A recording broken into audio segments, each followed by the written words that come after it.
تیسری بات یہ سمجھیں، اگر کسی انسان کو پوری دنیا دکھ دے اور اس کو گھر سے سکھ ملے تو دکھ محسوس نہیں ہوتا، اور پوری دنیا سے سکھ اور خوشیاں ملیں اور گھر والے دکھ دیں تو خوشیاں محسوس نہیں ہوتی۔ آدمی کے پاس باہر پیسہ بھی ہو، عزت بھی ہو، پروٹوکول بھی ہو، اور جب اپنے گھر میں داخل ہو تو ذلت دیکھے تو ایسے بندے خودکشی پر اترتے ہیں، اور باہر پورا جہان دکھ دے اور گھر سے خوشیاں مل جائیں تو سارے دکھوں پر پانی پھر جاتا ہے۔ حضور اکرم صلی اللہ علیہ وسلم نے اعلان نبوت فرمایا تو ساری دنیا مخالف تھی، ایک حضرت خدیجہ موافق تھی رضی اللہ عنہ، مرد بھی نہیں ہے، عورت ہے، تو رسول اللہ صلی اللہ علیہ وسلم کے سارے دکھ حضرت خدیجہ نے سمیٹ لیے تھے۔ حضرت خدیجہ کے جانے پر آپ نے فرمایا تھا عام الحزن، یہ غم کا سال ہے کہ آج خدیجہ چلی گئی ہے۔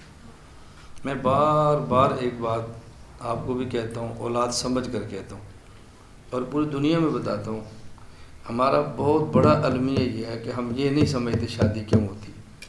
کبھی یہ سمجھ آ جائے نا کہ شادی کے مقاصد کیا ہیں، اللہ کی قسم جہان آپ کا بدل جائے، اشکالات شبہات سارے فنا ہو جائیں۔ ہمارے یہاں چونکہ شادی کی بنیاد جنس، سیکس، شہوت اور خواہشات ہیں، اس لیے شادی کرنے والے کے بارے میں ذہن اور ہوتا ہے، اور جو آدمی کاز لے کر اٹھے اس کے مقاصد اور ہوتے ہیں، اس کا ذہن اور ہوتا ہے۔ اللہ کرے یہ باتیں ہمیں سمجھ آئیں۔ چوتھی بات آپ یہ سمجھیں بہت اچھی طرح کہ میرے لیے جس طرح میرے گھر ہیں، یہ مرکز میرا گھر ہے، جس طرح حقیقی بچے اولاد ہوتے ہیں، روحانی بچے بھی اولاد ہوتے ہیں، میں بڑے سے بڑا دکھ آ جائے دکھ محسوس نہیں کرتا۔ اس کی وجہ کہ مجھے میرے گھر سے دکھ نہیں ملتا، میری بیویاں، میرے بچے، میری بچیاں، میرے بھائی، مجھے یہاں دکھ نہیں ملتا۔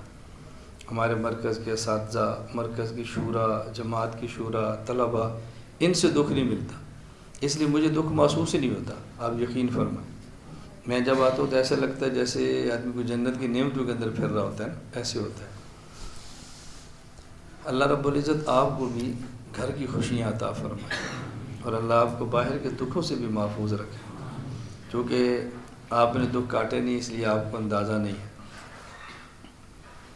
اللہ آپ گھروں کی بھی خوشیاں دے، اللہ باہر کی بھی خوشیاں دے۔ آدمی ہر ایک کے اعصاب مضبوط نہیں ہوتے، ہر آدمی اعصابی جنگ لڑ نہیں سکتا۔ ابھی ان دنوں میں جو احوال میرے ساتھ آئے، کسی اور کے ساتھ ہوتے شاید اس کو ہارٹ اٹیک ہو جاتا۔ تو دیکھیں مجھے کوئی غم نہیں ہے، کوئی تکلیف نہیں ہے۔ باہر سے لوگ مجھے تسلی دینے کے لیے آئے تو جب مجھے دیکھتے ہیں تو ان کو شرم آتی ہے، وہ سوچتے ہیں ہم آپ کو تسلی کیسے دیں، ہمیں سمجھ نہیں آتے ہیں۔ ابھی کچھ بکر کے علماء آ رہے ہیں، تو کل کچھ اٹک کے علماء، اب مسلسل ایک سلسلہ شروع ہو گیا۔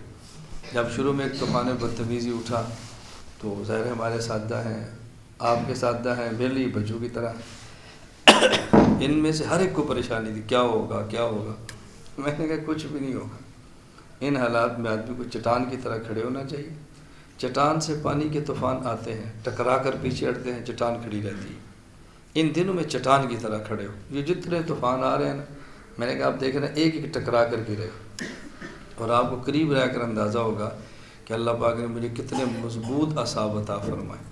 یہ آپ کو قریب رہ کر اندازہ ہوگا۔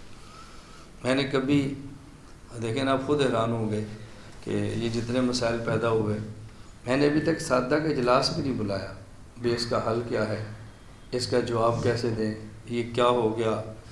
میں نے ابھی تک اجلاس تک نہیں بلایا، اور اس سے بڑی کیا بات ہو سکتی ہے۔